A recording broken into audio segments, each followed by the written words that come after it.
urashaje kurikira influencer afite ya sakoshi yenze aje gusuzuma nyine ko iyo sakoshi abandi bakobwa baza nyine urumva kugira ngo isakoshi umenye ko ari iya nyayo bijyana mu bandi bakobwa baza amasakoshi kugira ngo bakubwire ko ari iya nyayo.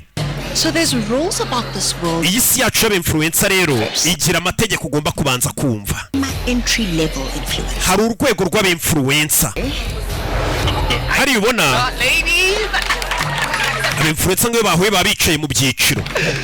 So they get a goodie bag if they're lucky and content is their life show. Umva bariya ni babantu rwose bafite udusakoshi twa make b'abinfluencer bakiri hasi bakizamuka babandi mbega rwose ubusanga content ari bwo buzima bwabo gusa. The algorithm is a bitch. Kandi noneho algoritme y'imbuga nkoranyambaga ugasanga rwose nayo igihinduka ugasanga umwinfluencer yitwa ngo umwinfluencer ariko arapostinga akagira like 5 cyangwa 10 cyangwa 100 wobarizwa hehe muri bariya ujangiye ndi cyamamare bara nabahombye ni babinfluencer babishakisha Pinky baramuzi yo monye baramufotora is us the mid level bano rero n'abinfluencer bari mu rwego rugereranije rwo hagati